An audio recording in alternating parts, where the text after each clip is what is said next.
Welcome to the Conscious Consulting Podcast, bringing together wisdom, leadership, and consulting. My name is Mayhofer, and I'm co-founder of the Conscious Consulting Group. And my special guest today is Hugh, Managing Director at Swarovski Gemstones, Thailand. Hugh grew up in Belgium and moved in his early years with his parents to Thailand, since they're living there and working mainly in the jewelry industry. In this podcast, we talk about his personal journey towards empowerment, his learnings and takeaways, and the success factors for managing as well as leading a truly empowered organization.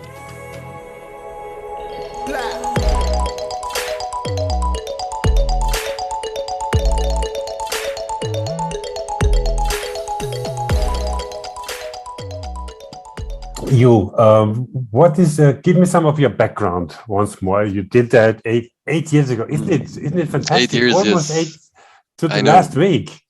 Exactly, yeah. 1st of June 2014, I started at SGT. So, yeah, wow. 8 years and a little bit. Yeah, it's been an interest. We met at your first day, wasn't it? Yeah, very much. That was, for me, that was the perfect onboarding to really start at the start of the Being Powerful concept rollout at that time with N-2 and then further on with the management of SGT. It was really quite special, to be honest, to really start it quite that way.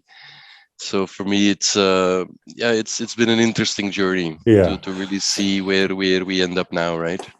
Having the fortunate event of starting the empowerment drive at SGT together with you and Julia and of course Herbert and the team was an amazing opportunity, and to see it really start there, really putting in the timing for that as well. But then to see after, let's say, 3 years, you could really start to feel the difference. Yes, we are an empowered organization. We really work for the benefit of the bottom line, really putting the company's goals ahead of our own personal goals.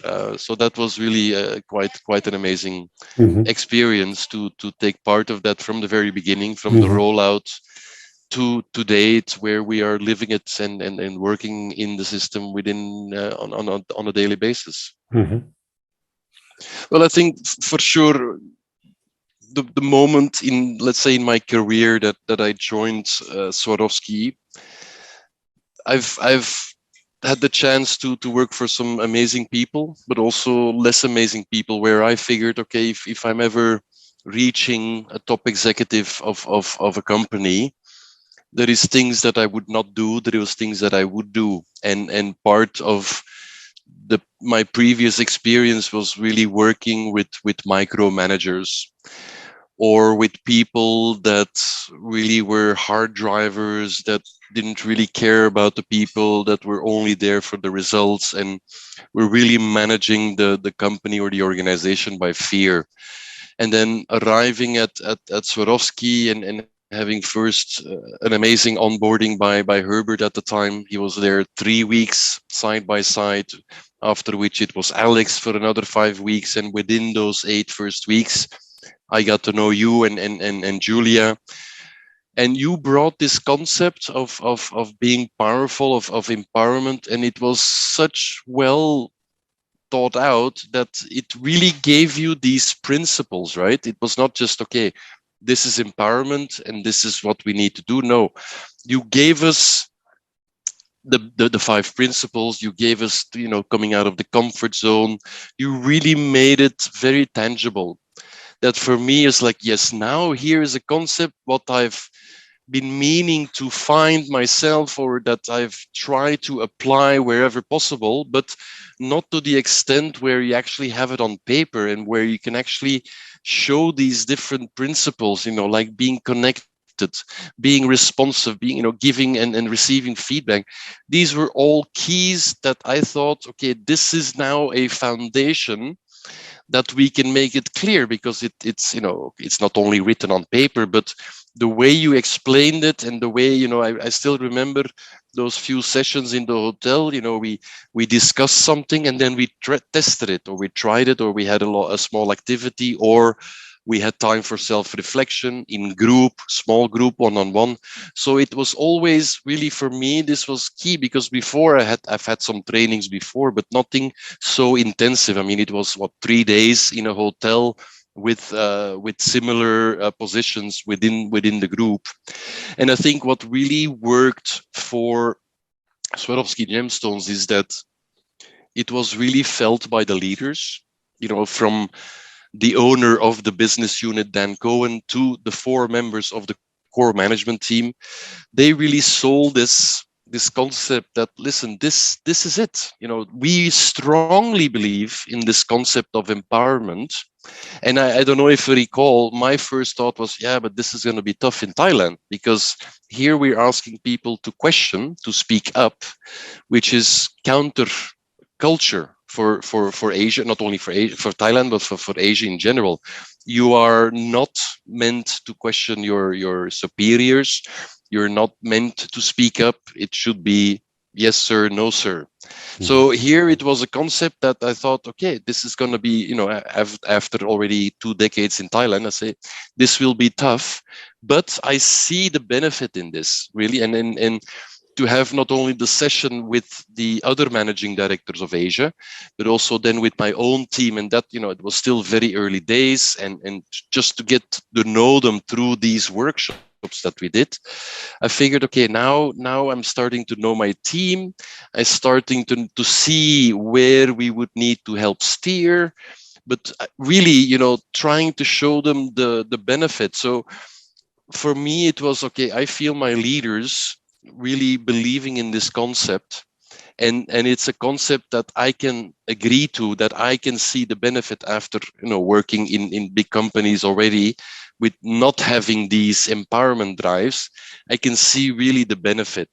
But I figured also from the get-go that, okay, I will need to invest my time if I want, I think it was Herbert that said it, or maybe you or Julia said it, it's a journey. You can't just say, here is empowerment, these are all the principles, now we are empowered. Absolutely not. Because at the end of the day, it's a mindset, and some people will take longer than others to really onboard it and to really internalize it.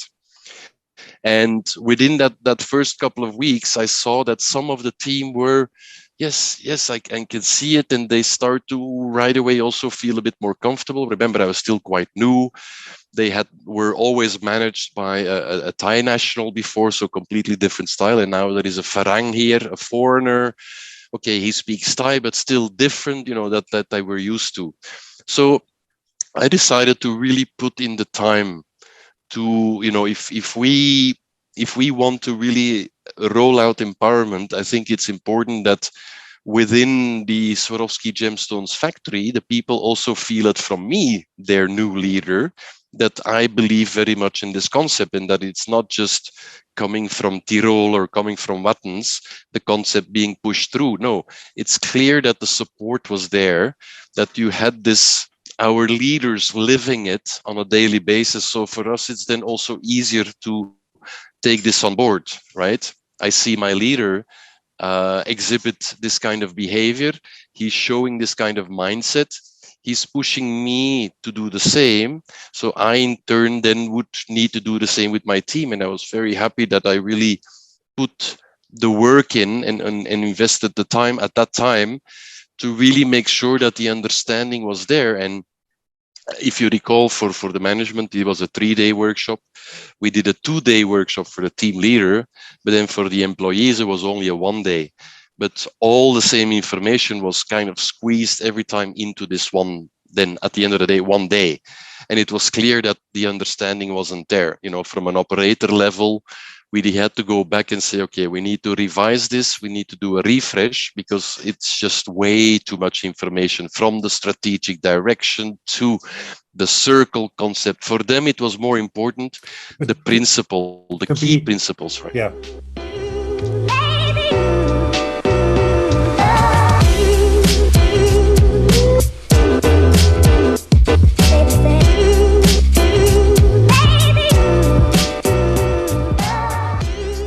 If I recall it right, it was not only about having some, in the beginning, abstract conceptual outlays of what empowerment could be and how it could work.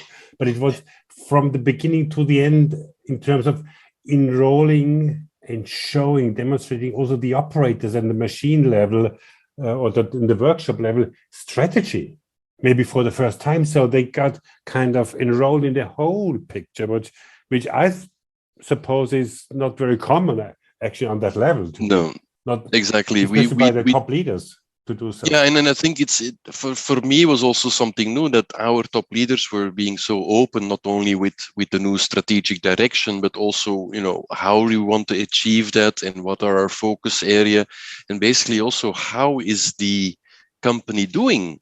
Because if you want to make people accountable for their actions and really drive the business results through empowerment, then they have an equal right to know of how the organization is performing, right? So I think before this was also new for them, that they were made aware of how the company is doing, and that was before not the case.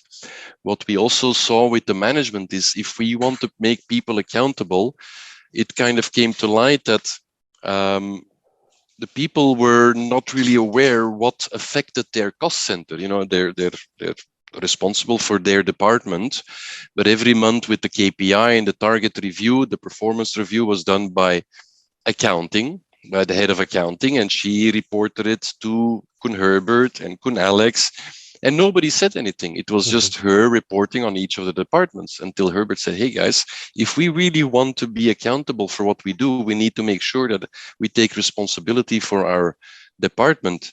And while we understand that we need to put the company's goals ahead of our own goals, we all add to the company goals. You know, it's not just I take care of my department and my department will be fine. No, it's not that. Your department might be profitable, but if the rest of the organization is not, then your bottom line is not, and then you're not really living this concept, right? If I'm saying it right, you're opening the focus of the people, not only having them in their cut piece of work they deliver, but enrolling them in the overall whole process to basically maneuver, to understand exactly. who am I in the larger game.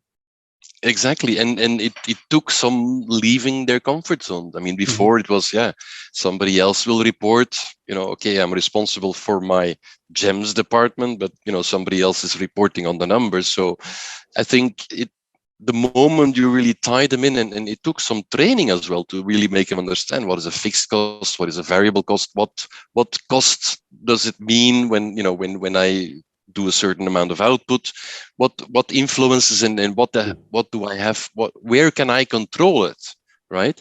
So it's really this accountability part, but also making sure that the understanding is there, because just saying, okay, you're accountable for your department, where they might not have had before this opportunity to actually understand what all the costs are incurring in their department, you right? equip them with the right tools in order to operate accordingly and taking whole responsibility. And since then, the moment they really understood what it meant to really manage their department, it's when they also became more confident, because from that moment onwards, they then presented their departments, not just the head of the accounting department, right? And then you could also see them getting more confidence, because before, you can understand when Herbert or Alex visits and we're all sitting around the meeting room, and Herbert with his direct way points out, hey, Christian, what about you? And what about those costs and these costs? I think it is understandable that people get nervous, but you started, every time they did make a good answer, they started to increase this confidence within themselves. So you could see that, yeah, here we are now in a new way of working, and yes, I am more responsibility, and yes, I had to leave my comfort zone to really learn about all this. But now that I really understand what is going on and what is affecting my department, I am now more confident to also speak up about it and to explain about it, right? So it's really, for me, it was, okay, I see my leaders display this mindset or this attitude or these behaviors. I will follow in turn and really make sure that my team also sees this from me. And then after a couple of years, I started to see them also apply this with their teams. So then it cascaded it throughout the organization. But for the operators, we had to take a little step back and say, okay, too much information. Let's focus a bit. What are the key messages we really want to convey to the people? It's about speaking up. It's about giving feedback, right? It's about trying something new or being entrepreneurial, being responsive. I think it's important for people to realize that if you get an email from somebody, for them, it might be very important. For you, it might be, I'll handle it tomorrow. But that's the wrong way of thinking, because it might be, okay, maybe not life or death for the person that sends it, but you don't know the level of importance this request is, because it doesn't really say so in the email. When I really understand you right, what you're actually talking about is a complete shift in relationship in your cultural setup of a Thai environment, especially with a Farang senior executive. You established a complete different relationship in the culture-based, which allowed them to play on, to unfold, to develop, to learn, and to take ownership for what they did, and to play it on eye level with you and with your. Yes. Listen, if we are being rewarded at the end of the year for reaching the same goal, isn't it then in everybody's best interest to really consider that we are one team, and that it's not just important for your department to work, but for the whole company to work? So if I need to get the best out of the people, more often than not, for many of them, especially when I started, they knew more than I did. So for me, I had to learn from them, right? But how can I be a leader if I don't give them the trust and confidence that say, listen, you know better than I, you tell me what you want to do, and let's work on this together. And how can we, right?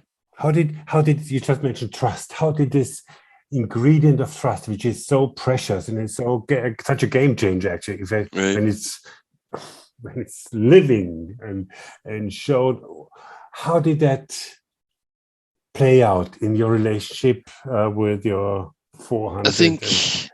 I think what really helped is that we really grew quite close together because of these workshops. We did, when I got trained by yourself and Julia, I then took that information and then try to train my team, and of course we also had a few sessions with you and Christian, with you and Julia, with the team. But then we basically worked together with the team to then cascade it down to a further level down to, let's say, the team leader level. And it was always done, let's do this together. I don't want to say you and you, you guys do it and that's it. But no, I was there. And I was make sure, and I still love this concept of just sitting all in a circle rather than on desks and in rows, because it really makes for a more open discussion, right? So I was there. They were, let's say, they were managing a workshop, and I made sure that they felt that, listen, I was there. I was there to support. I added some things here and there, and slowly but surely you could see that they were getting more confident. Okay, the boss is there, and I have his support. If I am stuck on something, Kunyut will jump in. Kunyut will help out, right? And of course, it took some time. What I think worked a little bit in my favor is that my predecessor was completely the opposite. And that, I think, kind of helped. I mean, it was such complete difference for them that they say, okay, I've never really seen a Farang managing a company. And they really came from a need to know, and you can only know that, and you only know that, and you don't have to know everything and all that. And it was very close, and also a little bit by fear. So the lotus thrives in muddy waters, not in clear waters. It thrives in muddy waters. This is good conditions. Yes, so I think it helped with just being there together, and working on it together, and really getting their input from the very beginning. Okay, this is how Julia and Christian did it, what can we learn from it? Because there is always have to, of course, this translation topic there as well, and to really work at always as a team. I mean, for me, it was the most not a shocking thing, but a surprising thing that before my arrival, they never had weekly management meetings, never. Which, how can you create a team without, okay, meetings are one thing, but I think a weekly meeting together with the team, and also getting comments from, going for a dinner because we have some colleagues in town and nobody was able to drink any beer during dinner from the predecessor. I say, what? Come on, it's after hours. Let's have a beer together. And just maybe because it was so vastly different that for them, it was also a little bit of a positive thing, and saying, okay, this is different. There is different ways of managing a company.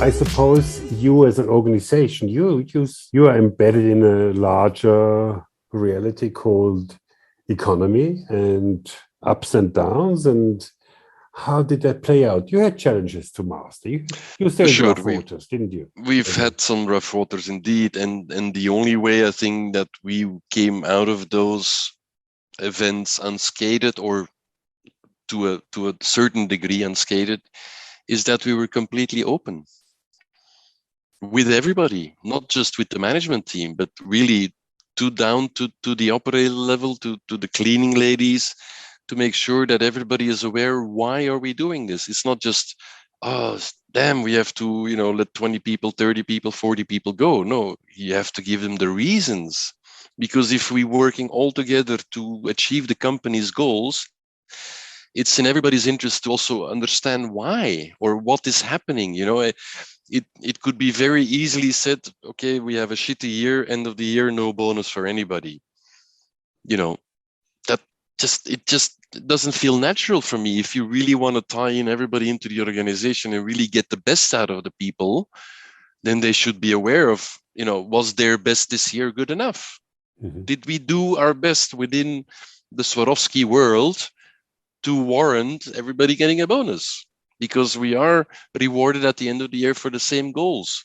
And I think that was also, a good move, because I think since 2017, 2018, that we said, okay, all management, everybody, team leaders, anybody that has a short-term incentive plan, same targets, the same targets, be it cost versus target, be it complaint rates, be it whatever the target is, everybody has the same target. Because then we can say at the end of the year, listen, we worked on it as a team and we achieved it together, so we are rewarded together, right? And then you can still have your individual targets, smaller targets that still support the overall targets, right? But that's I think key. So it's really this openness and complete transparency, and saying to also admit, to say, listen, we don't know. This is what we know now. Could be changing in a couple of weeks, but once it changes, we will let you know. And also constant feedback about how we're doing. Okay, it's now 6 months, first 6 months, still on track. We are higher than budget, but everybody knows now. And again, we're faced with a little bit lower income in the next couple of months, and we try to manage. And it's such a, it feels a little bit like a living organism, because it moves and it changes, and people, sometimes I make it a point of really going through the factory a couple of times a week, and sometimes I see somebody on the 5th floor helping out, and then a week later I see them in sorting downstairs, that they really. And before, every time a department ran out of work, they would come to me, Knut, we need to send people to other departments. Can you speak to the rest of the team? Now they do this automatically. They don't even get me involved anymore, because they know what is the result. What do we need to do? This is fantastic to hear. It is just that we are kind of one living thing. I like to look at organizations as one body. This, and the whole body needs similar information, needs the same information in order to know who am I which part do I play in order to?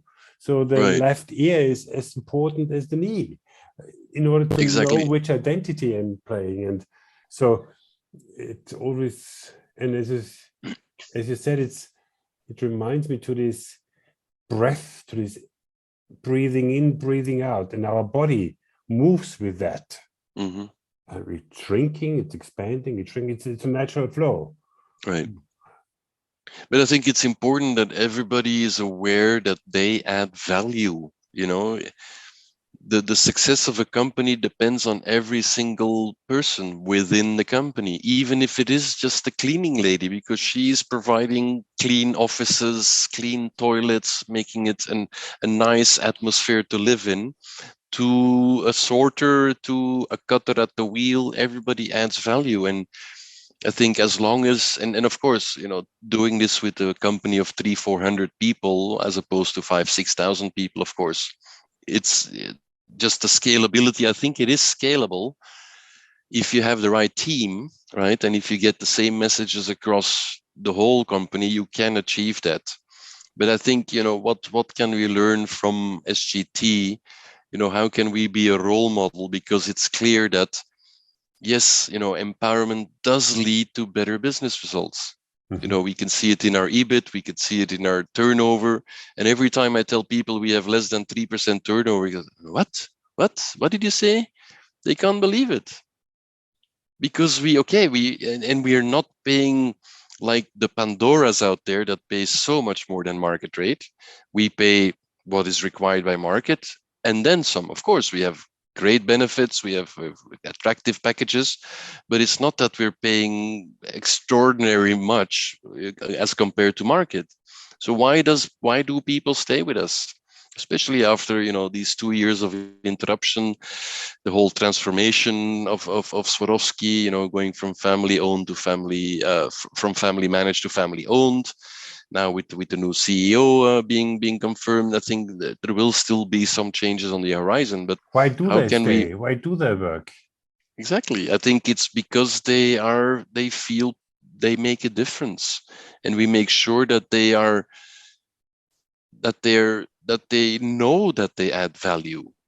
Everybody add value. So they are seen by you? Is this Absolutely, they are yes. seen and not Absolutely. just down there at the workshop floor? No, I make sure. I think it's important to, and this was, you know, to be honest, I have to give the credit a bit to Herbert as well, besides both of you, of course, for really pushing this in the very few years, the first few years of being powerful. I had my weekly jour fix with him, and he asked me every single week, what have you done? What are you doing? How can you push being powerful through? What is the next? You know, and he always kept it very, very current and always, you know, at the top of the mind, right? Okay, what's next? What's next? And I think just living it. You know, if you want to be connected, then show that you're connected. If you want to be responsive or you know, give feedback, then don't sit behind a closed door. My door is always open. I think in the past 8 years, I've closed it maybe I can count on both hands the time I had to close my door, just because it was really a confidential meeting or whatever, right? But other than that, my door is always open. And when I mean, it's not that, you know, you're typing something and you see somebody at the door, right? Whatever you're doing, it's not going to go away unless you're talking with somebody. You can still say, hey, give me a minute. But I put the things down and say, yes, what can I do for you? Mm-hmm. Always this full attention. Mm-hmm. And I think this is also what the people feel, that when they come to me, they might be a bit hesitant or a bit scared. In the beginning, you could see it, you know, shaky voice, and they were very nervous entering the MD's office. But over the years, it's been really comfortable, and they sometimes joke with me, but I give them the time. Mm-hmm. If you don't do this, then it might not work. You have to put in the time. And I think I can understand for top executive, they say most of the time, they say, I don't have the time. Well, sorry, if you really want to make this part of your organization, then you have to make the time. And I'm not saying work until midnight every night. No, there is ways of doing that, because this is what people have to realize. The more you empower your team, the easier it is for you as a leader to actually manage the business, because you're not constantly firefighting or constantly micromanaging. No, the team is doing something and they will escalate it to you if they can't solve it themselves. So actually takes away your workload, or it undermines this concept of the overloaded CEO. For me, I think I measure it, the less I have to do, the happier I am. Not that I don't want to do, but that means that it's working. My team is empowered and they are making the decisions. They know what they know their responsibilities. They know what to do, what is expected of them. They have their targets, their goals, and they have my support at all times. Right? Yeah. This is fantastic to hear. And it's fantastic to hear on this level of relationship to your employees, in relationship to business as such, to your superiors, to the organization. But what is the impact for you? What? Because I think this is not a superficial new concept of now I write with the left hand instead of the right hand, or I use a new tool. It's and you see how excited I am, because it changes a life, doesn't it? It changes who I am actually in the game called my life. Well, I think for me it's really the joy of seeing people grow, the joy of seeing people become more confident. That for me is all that I require. I'm a big believer in paying it forward, doing something for somebody without expecting anything in return, because eventually it will come back. But that's not why we do it. We do it to support each other. The world is tough enough as it is. And sometimes, as you saw, I'm quite active on LinkedIn, and sometimes I have to hold myself back when I see those long-winded articles about the Great Resignation, because I just want to ask, have you tried empowerment yet? Right?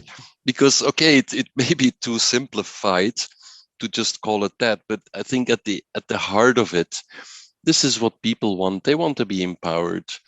If you really want them to not just collect the paycheck and really create some passion, I think you would be surprised to see if you do give them the benefit of the doubt, if you do give them the authority to make decisions.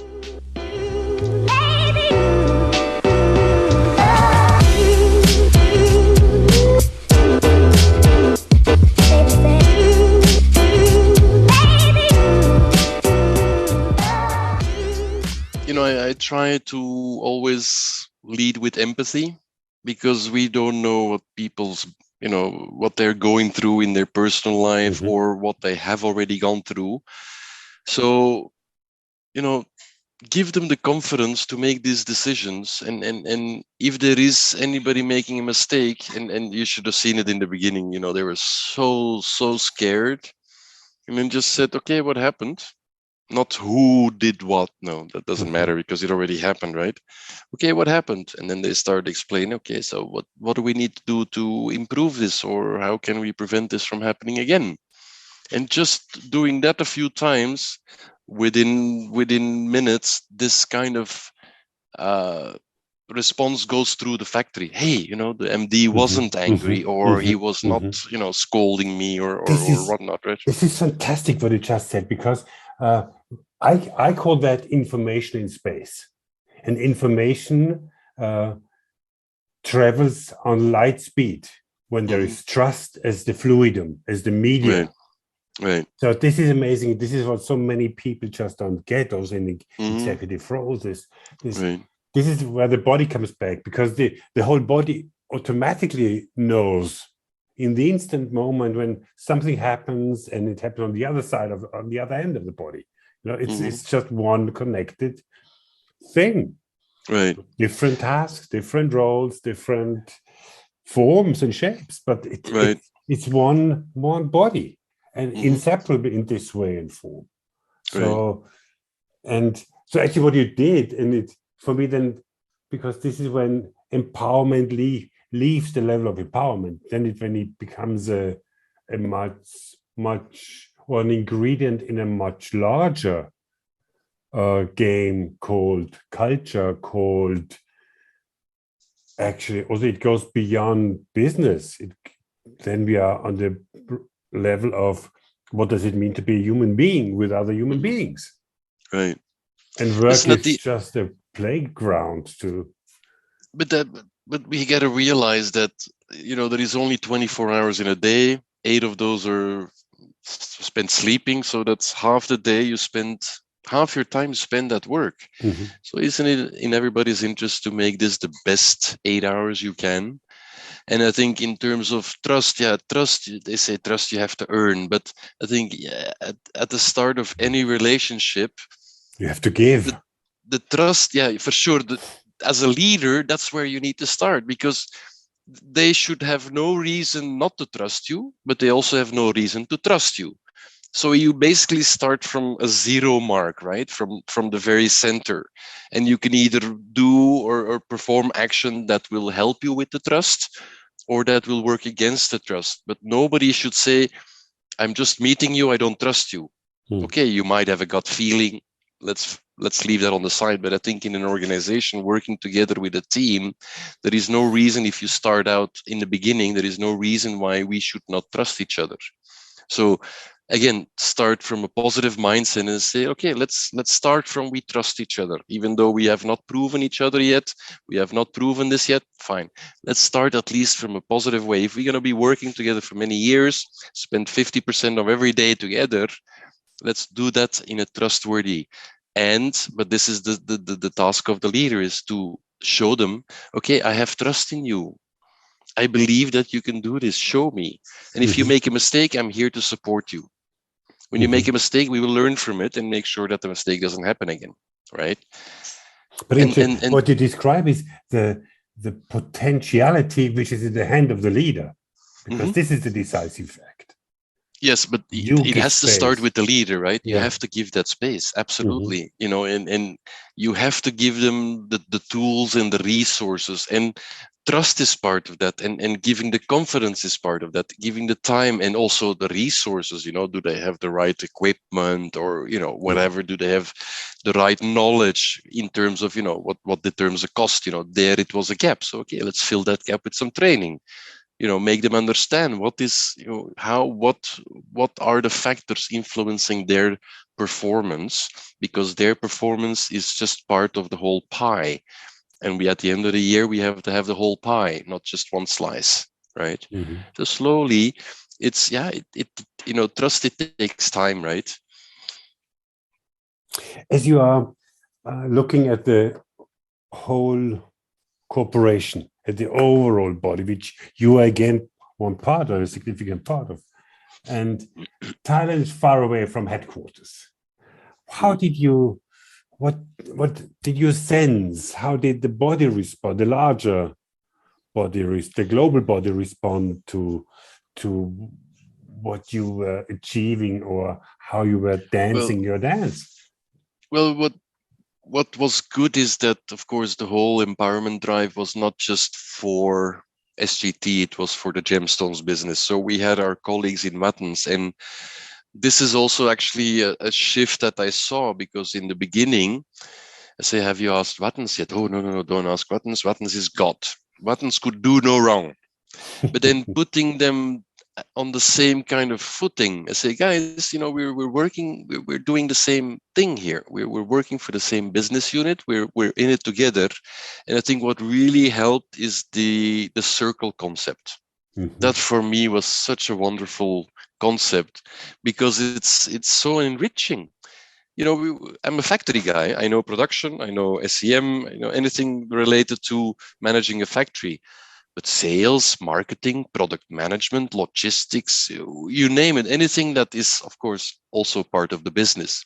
And to be able to be in these circle concepts, working on key focus areas or things that are really important for the business, I think this was so eye-opening, because you learn. It's such a a way of developing your own skill set by learning and listening and observing what, for example, somebody in product management is doing all day, every day, or somebody in customer service. Before, as somebody in a factory, you don't hear these kinds of angles from these different departments, right? From sales, you get, okay, maybe you get a forecast or whatever, but Yeah. nothing so closely knit. And I think So having actually, always mhm. yeah, go ahead. Actually similar what you described before, what you did with your employees in time when you invited them to your circle and have a look at the whole, our Mm, whole. You have been right. part of a larger whole, what you just described with Hmm. Wattens and product development, logistics, whatever. So a similar process actually you're describing on Hmm. your level. Mhm. Yes, correct. And also just to give, because circles, of course, it was some of the management were in circles, but to just try that also, just the concept alone, circles within SGT, smaller circles, but team leaders, no management's involved, and really give them also the decision making power. And we had a circle to look into flexible working hours, and they came up with a concept and they presented it to Herbert, and Herbert, okay, needed to adjust the first version. Second version, minor tweaks, but then the third version he approved. And since then, which was I think 2017, we're working at flexible working hours within SGT, which is benefit for everybody there. So just to give them the taste of what it is like to work in a concept where they actually can make a decision, right? That gave them the taste of what it could be or what it could Mhm. mean. Because for people at SGT, also maybe somebody in HR, maybe HR is the wrong, but yeah, HR, maybe they feel they don't contribute enough. I say, yeah, but without HR, we don't have our salaries, we don't pay our taxes. It's necessary. You're essential. It's, yes, we are a factory, and it's production driven, but without engineering, without IT, without finance and accounting, we don't have a factory. Mhm. So it's not that somebody is more important because they contribute, no, more, no, that's absolutely not the case. We contribute equally. And of course, yes, we are a factory and we produce things, goods, fine, but without accounting, paying the suppliers for the essential raw materials, you don't have a factory either, right? Mhm. And this is now, I think, people realize that they are making a difference, and especially with since the transformation. Before we were Gemstones, everything except for crystal, because crystals was Swarovski professional, right? SP. But since the transformation, and we're now one SEB, we had our colleagues at Marigot for certain jewelry pieces. They saw that the outside of the stone, the girdle, sometimes was really fat, sometimes was really thin. So if you of course want to set that in a piece of jewelry, sometimes you have then a gap, or sometimes it's way too tight. So Mhm. they said, okay, we need to sort, but you don't, of course, cannot do sorting step in buttons because it's too expensive. So I said, why don't you let SGT do it? Because we have the sorting experience. And we jumped in, and we really made a difference at the whole of SEB level difference. We really Mhm. jumped in and made a huge difference for the whole of Swarovski, whereby that we ensured that they could use a lot more of the Mhm. stones rather than Mhm. just rejecting them. So this was such a big success for us that I thought, listen, this is something we need to celebrate. We are a small unit, and we've always been set up to be flexible. That's really our key: agility, flexibility. This really being able to change quickly. This is our key strength. Mhm. But we can do this because we really are one team, and we help each other, we support each other, we do what is right for the bottom line.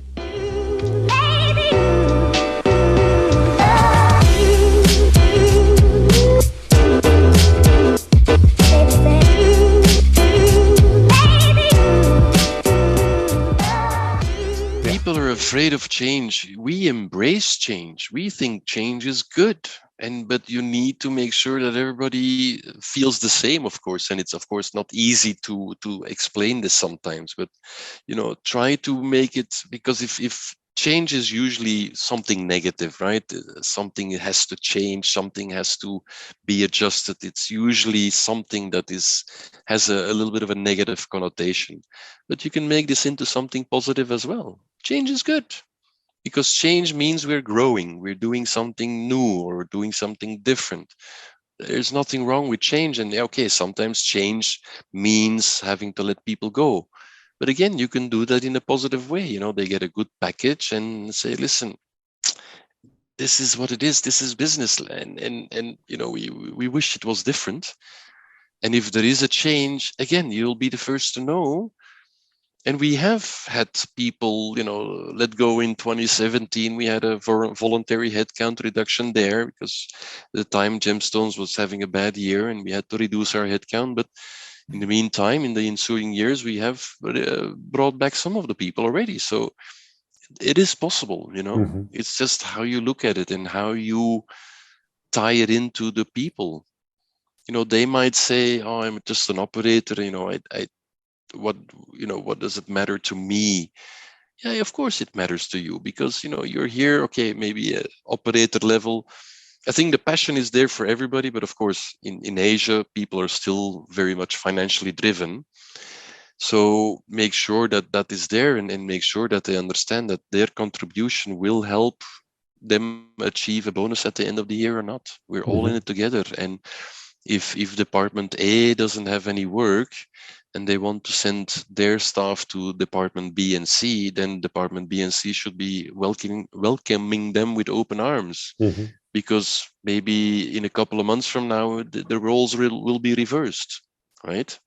I'm part of the One SCB circle for culture, but I also started the operations culture circle. And the first thing I noticed was actually we only were 3 or 4 people and not all the manufacturing centers were represented. So that was the first thing I did was, okay, let's make sure each factory is represented. So now we have Wattens, we have Serbia there, India, the 2 Marigotts, ourselves. So everybody's now represented.